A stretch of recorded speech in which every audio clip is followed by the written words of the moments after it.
We actually have 303 individual products in the sleep makeup range. So as you can see, we're really going for turnover of units rather than pricing the brand at a prestige level where you don't get a high turnover of units. Well, I know we're starting by researching the market. Is there any common pitfalls? What mistake to avoid? Yes, that are common with companies like ourselves who aren't based here. Supplier, don't take in consideration investment. Remember, you're coming to a continent and you need to make a big investment to put a product like that on the market. Trust me, for free it's not going to work. Phew! As I thought, tough words. There's a big lesson here. Despite Carrefour's interest, you still need a distributor like Jacob to look after your products in Brazil. But he wants big money for marketing and advertising to get the product known in the first place. And you guessed it, the money will have to come from Sleek. It's not a message that Tanika wanted to hear, but she needs to take it on board. And now there's something I need to get Peter to face up to. I think he's missing the key issue: how to get visitors to the DreamAid site. Enough flim-flam. Let's talk numbers. Let's get down to pounds, shillings and pence. How much are you spending? We're spending £300 a month on pay-per-click advertising in the UK. I mean, I like what you're doing.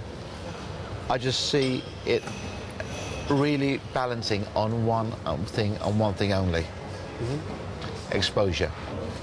We've gone from about 15 visitors a day up to close to 60, so quadrupled in the last month. Peter, when you're looking at numbers that are so small, there needs to be visits to the site. This will stand or fall purely on that one thing. Whether you can make it happen by people talking to each other and walking around at the markets telling people it exists. It could actually take you years, if ever at all, to actually impregnate those areas of the market that you are desperately trying to get to. Yeah. And I'd just like you to just give some thoughts to a plan B. Even if you've got the best product in the world, if no one knows about it, you're in trouble. Marketing is the key, and unfortunately for Peter, it's also the most expensive component in an internet business. And marketing is something I need to put to Tanika and Sleek's MD, James Tharrett, who's just arrived in Brazil. Now, tell me, all the big brands have come here. Some have failed miserably. So why have they failed? Well, there's been one consistent factor in the mass market chains, and that is all of the brands that have come here have not had any testing facilities on their stands ever. It's not happened in any of these stores. So I'm really concerned with us getting in there now and making a difference and making our mark. And then we will then be known as the brand that has done it. Yes, but isn't she missing that point? Products that I'm still struggling with the fact that you're going to do all that with no marketing.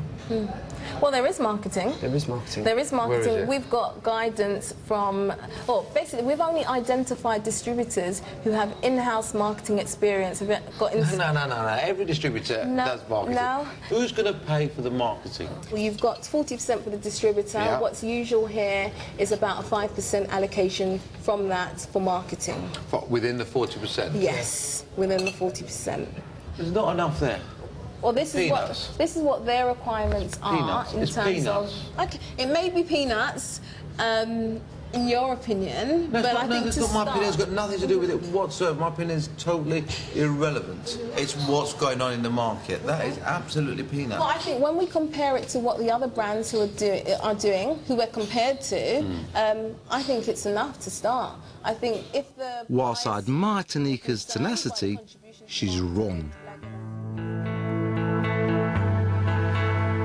And on that cautiously optimistic note, it's farewell Brazil. The adventure is nearly over, but not quite. We're back on home turf. What's going to be interesting is if in the cold light of day, our company's business plans remain the same. 5 months ago, when I left him in Brazil, Peter McAteer was desperately grappling with his fundamental problem: how to attract customers to his website and actually generate some profit. Last time we met, Peter only had a few hundred visitors. No one could survive on those sort of numbers.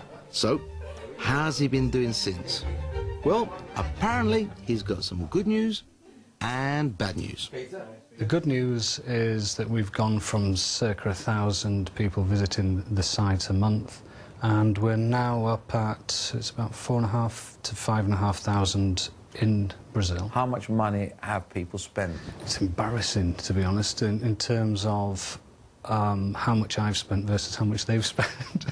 But, you know, it is... Well, tell me then, go on. Well, we've only sold circa £1,000 worth of goods. Of which you've earned 10% on? Of which we've earned 10%. Which is? So about 100 quid. Believe it or not, that was the good news. The bad news is that we've found that the expense associated with marketing this is very high. A competitor that we're studying very carefully is spending up to $250,000 a month purely on Google. Yeah. And you've spent? The total cost I'm looking at to me is close to £500,000 now. So it's a pretty sizable. So apart from investment. Yeah, it is. It's a big investment. I'm realising that Macateer's pockets are going to run dry if it continues like this. Several sheikhs' pockets will run dry if you carry on like this. Never mind Macateer's. Dream-Aid, sadly, is a classic case of someone coming up with an idea, thinking it's a good idea, doing lots of research, and not reading the research properly. You have competition that's spending absolute fortunes in telling people they exist and getting people to use their site. Unfortunately, Peter hasn't got those sort of resources. It's a basic requirement for launching a new business, especially on the web, that you have to market. And that costs money. What about sleek makeup? Last time we met Tanika, she'd done a brilliant job getting a supermarket eager to sell her product. So far, so good. But are Sleek prepared to stump up what's needed to launch a product in a brand new country? A lot's happened, really. It's been quite a roller coaster.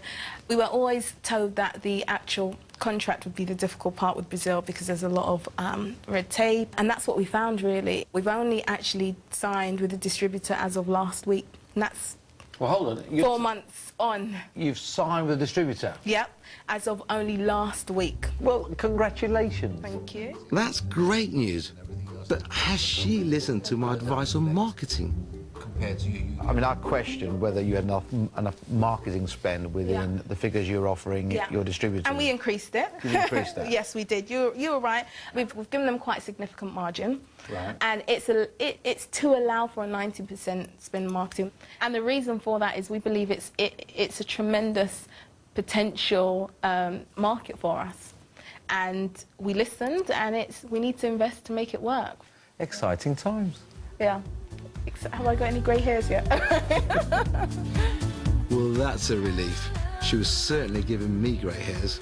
Tanika was insistent that she was going to do things her way. She was going to give a distributor 5% of the turnover as marketing. Well, that in any market is weak. And when you're trying to establish yourself in a new market, it's very, very poor. What I was extremely pleased about, though, was that when she got back home, I don't know when, I don't know how, but she did a complete about turn. Tanika upped the marketing spend from 5 to 19%. That's a lot more realistic. Take care. Thank you. And last of all, when I left Brazil, Cadbury was still hoping to gobble up Brazilian chocolate company Garoto, just as it gobbled up chewing gum and candy company Adams. But in the world of big business, there's always a danger of being eaten by a bigger fish. When Kraft made a hostile bid to take them over, selling chocolate in Brazil became the least of Cadbury's problems. We've got the classic case now where the predator is now being chased by a predator. Kraft now see Cadbury's as a tasty morsel. The battle for ownership of the British chocolate maker Cadbury could be over. A British name for In February 2010, Kraft finally succeeded in its 5-month battle to take over Cadbury. So of course the moral of that story is, it doesn't matter how big you are, there is always someone out there who's bigger than you. As we've just seen, you've done your research, you've gone to a new market, your product has ticked all the boxes. Does that guarantee success? No. You must remember you're going to have to invest heavily in marketing and PR if you're going to get the country to understand your product. If you do that, your dreams could be a reality.